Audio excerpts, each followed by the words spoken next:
Hi guys, Thomas and Friends 47 here, and today we're taking a look at the brand new Thomas and Friends Motorized All Engines Go Talking Percy.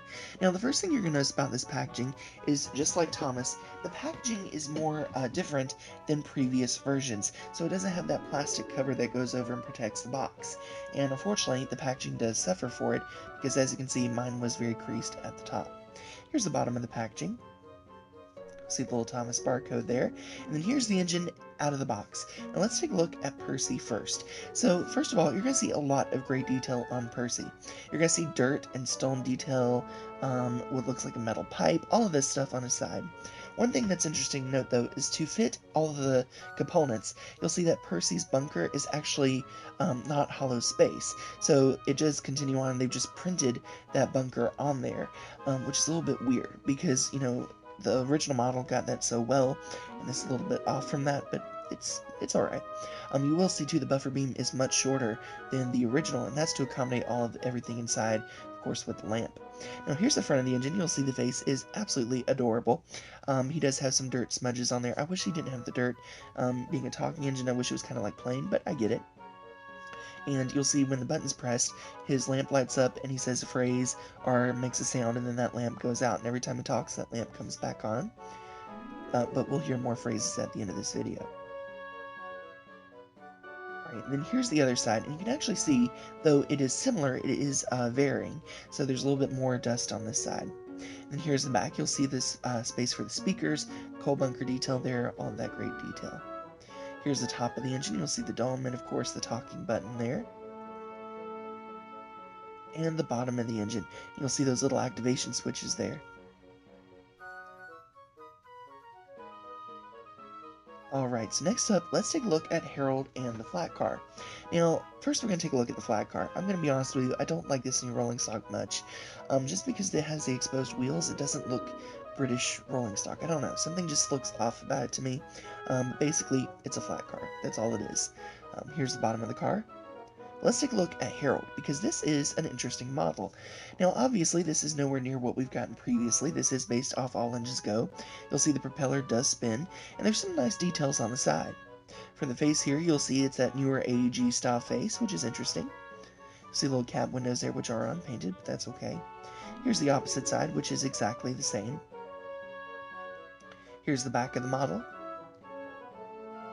And the top. And you'll see on mine, the propeller actually has a little bit of leftover plastic that was supposed to be removed that they didn't remove at the factory. And here's the bottom of Harold. Now, you'll notice that this little peg there that connects the flat car, if you push that, little hook comes out, and that's so that you can pick up cargo, which is a nice feature, I think.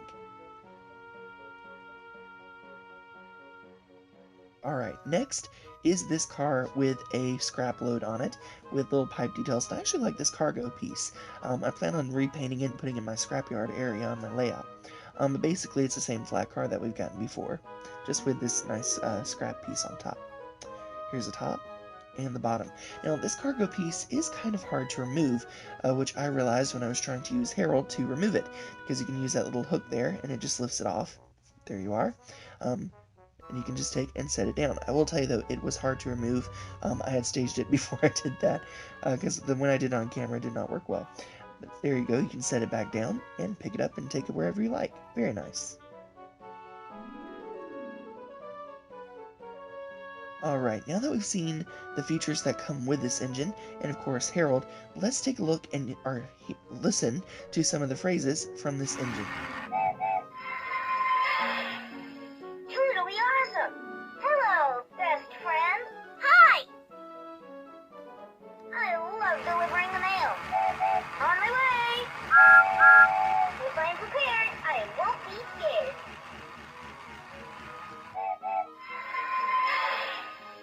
Whoa!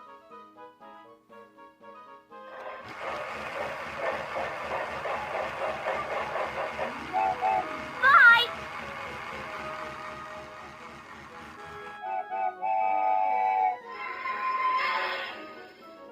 Hi, Percy.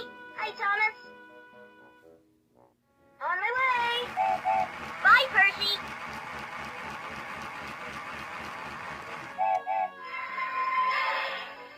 Time to ring my lucky bell.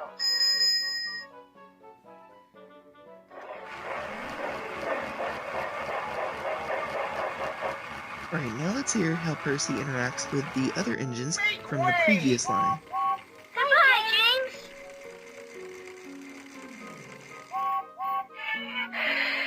Rattling rods! Hello, friends! Hello, James. I'm a very splendid engine. Hi, Percy! Hello, James. What are you doing? Mail to deliver. Hello, Percy. Hello, Diesel. Hi. Oh, hi, Thomas. What are you doing? I'm picking up some cargo. You can count on me. Hi, Gordon. It's a busy day indeed. Hello, Percy. Hello. What are you doing? Pulling the mail train. Alright, so what are my final thoughts on this engine? Well, I'm going to be honest with you, I love the talking engines. I think they add another dimension to the layout and really add a lot of life to otherwise what might be a plain experience. In video editing and everything, when you make videos, you can add train sounds and you can do your own voices and see them come to life on film. But when you see them in person, talking to each other, it's just an incredible feeling. And these engines do invoke that, though I do have a few problems with this newer wave. It does seem to me that these engines don't interact as much as the previous wave, and that their phrases aren't as random and, varied as the original ones. Even just the other day with Gordon, I heard a new phrase that I had not heard before from that engine. And these engines, I heard the same phrases over and over and over again. And I hate that because it feels like Mattel took a step in the wrong direction. I do feel that they toned down the interactions between the engines because of parent complaints or maybe older engineer complaints, and I understand that. But I wish they would have maybe put like a setting feature on it, maybe a switch that you could have limited the conversations between the engines, because those conversations with the engines and all of those interactions is what made them so great, and I kind of hate that they toned that down on these newer engines. All in all, though, I like Percy.